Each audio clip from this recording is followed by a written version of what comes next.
ఒక రకంగా శ్రీదేవి యొక్క సంకల్పం మరియు శివాజీ నగర్లో ఉండే మహిళలు ప్లస్ ఇప్పుడు వారికి తోడుగా ఇప్పుడు మన వికారాబాద్ పట్టణంలో చాలా మంది ముందుకు రావడం కూడా ఒక రకంగా మనం వికారాబాద్ అదృష్టం అనుకోవచ్చు. స్వామి వివేకానంద చెప్పేవారు, the great men are born in the houses of a pious women అని.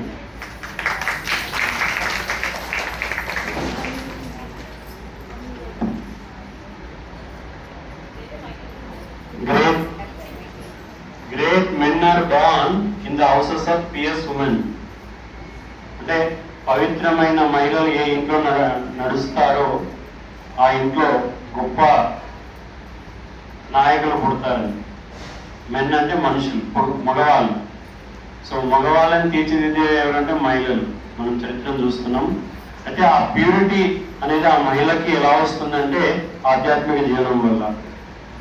సో మన యొక్క ఎన్నో 4 వేదాలు ఉన్నాయి, వేదాలకు ఉపాంగాలు ఉన్నాయి, 18 పురాణాలు ఉన్నాయి, తర్వాత షడ్ దర్శనాలు ఉన్నాయి. వీటన్నిటి యొక్క సారము ఎక్కడైనా ఉంది అంటే భగవద్గీతలో ఉంది. నేను ఒక డాక్టర్ని ఎంబీబీఎస్ తర్వాత ఎంఎస్ చేశాను. వికారాబాద్ 2010లో వచ్చాను. మా మిస్సెస్ ఆమె కూడా ఎంబీబీఎస్ ఎండి అనస్థిసియా చేశారు. అయితే మేము ఈ ఆశ్రమం స్టార్ట్ చేశాక 2017 సంవత్సరంలో 2017లో మాకు ఈ భగవద్గీత ఉపనిషత్తులు ఈ వీటన్నిటిపైన చాలా ఇంట్రెస్ట్ ఉండేది. మా ఇంట్లో కూడా దీని ముందు ప్రయత్నంగా మా మిస్సెస్సే ఒక నిర్ణయం తీసుకొని దీనిపైన ఒక 3 సంవత్సరాల కోర్స్ ఉంటుంది. వేదాంత కోర్స్ అంటారు, వేదాంత స్టడీ అంటారు. సో మన శాస్త్రాల్లో ఉపనిషత్తులేమో ముక్తి శాస్త్రాలు అంటారు, పురాణాలేమో మన వాళ్ళు దాన్ని డివైడ్ చేశారు.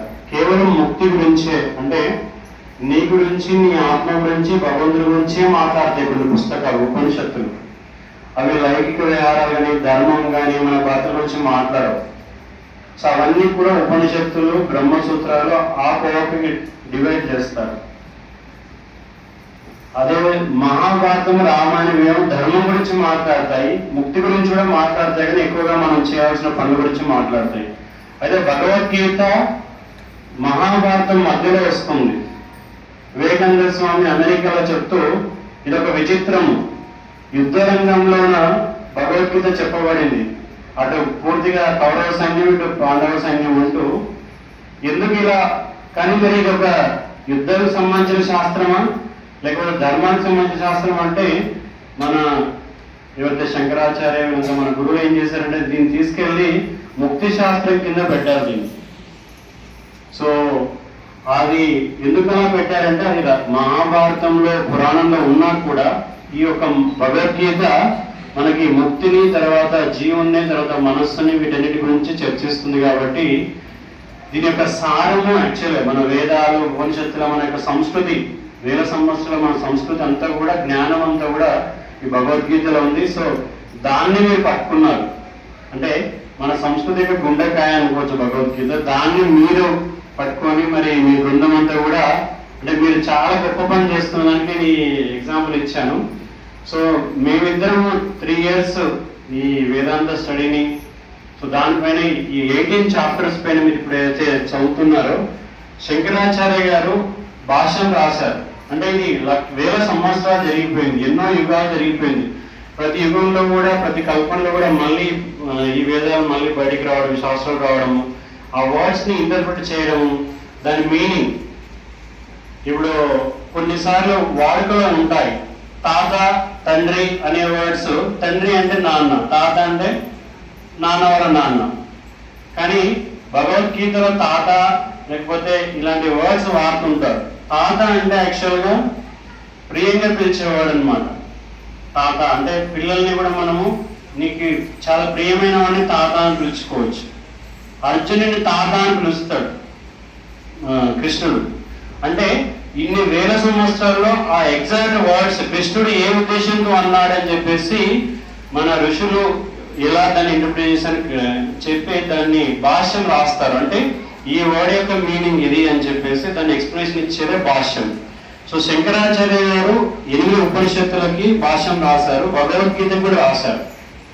సో ఈ యొక్క స్టడీ మేము చేయడం వల్ల మాకు అంటే ఒక అవగాహన కలిగింది. అంటే భగవద్గీతలో ఇంత సారం ఉందా, అది ఇంత గొప్పదా అని చెప్పి. అంతకుముందు కూడా మనకి నమ్మకం ఉండేది మన శాస్త్రాలు గొప్పవని.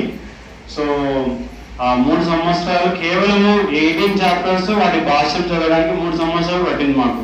మళ్ళీ మధ్యలో మేము మెడికల్ ప్రాక్టీస్ చేసేవాళ్ళం. పొద్దున 5-5:30కి స్టార్ట్ అయితే మళ్ళీ రాత్రి 10 గంటల వరకు ఆశ్రమంలో మాలాంటి వాళ్ళు, అంటే ఆల్రెడీ గృహస్థులు ఉంటారు, దాంట్లో సన్యాసులు ఉంటారు, అంటే బ్రహ్మచారిగా ఉండి పెళ్లి చేసుకునే వాళ్ళు కూడా వస్తారు.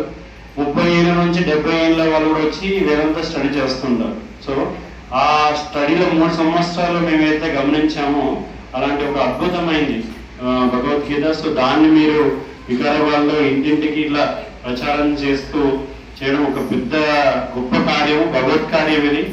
సో మీ అందరికి కూడా ఒక రకంగా ధన్యవాదాలు చెప్పాలి. సో ఆ శ్రీకృష్ణుడి యొక్క అంటే ఆయన యొక్క అంటే ఆయన యొక్క ఆశీస్సులు మీ పైన ఉండాలి. కృష్ణుడు ప్రేమ స్వరూపం. సో మనమంతా కూడా భగవద్గీతని స్ప్రెడ్ చేసేటప్పుడు మనం ఇండైరెక్ట్ గా కృష్ణుని యొక్క ఆయన యొక్క నామాన్ని, ఆయన గొప్పతనాన్ని స్ప్రెడ్ చేస్తున్నాం. కృష్ణుడు ఇక్కడ చిన్న కృష్ణుడు, లడ్డు కృష్ణుడు. సో ప్రేమకి స్వరూపం యాక్చువల్ కృష్ణుడు. కృష్ణుడు స్త్రీనా పురుషుడు అంటే ఆయన పురుషుడు అవతారం, పురుష అవతారం, బట్ ఆయన ప్రేమ యొక్క స్వరూపం.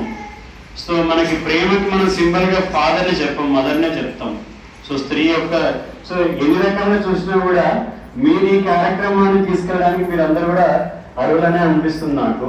సో ఇది చాలా సంతోషంగా ఉంది. అందులో మీరు సో ఇన్ని రోజులు చేస్తే ఇక్కడికి రావడం వల్ల మీరు ఈ ప్రమిసెస్ కూడా పునీతం చేశారు.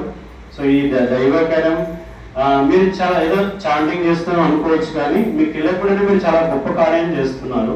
సో నేను ఇన్ని మాటలు చెప్పాల్సిన ఉద్దేశం ఏంటంటే మీ ద్వారా ఒక మంచి కార్యము, మన ఋషులు పరంపరంగా వస్తున్న ఆ కార్యక్రమాన్ని మీరు ముందుకు తీసుకెళ్తున్నారు. ఇంకా ఇది ఇట్లనే కొనసాగాలి. వీలైతే ఇంకా ఎక్కువ మంది దీంట్లో జాయిన్ అయ్యి దీన్ని ముందుకు తీసుకెళ్తే ఇంకా బాగుంటుంది. మరొకసారి మీ యొక్క గీతావళి బృందానికి మళ్ళీ ధన్యవాదాలు చెప్తూ నేను ముగిస్తాను.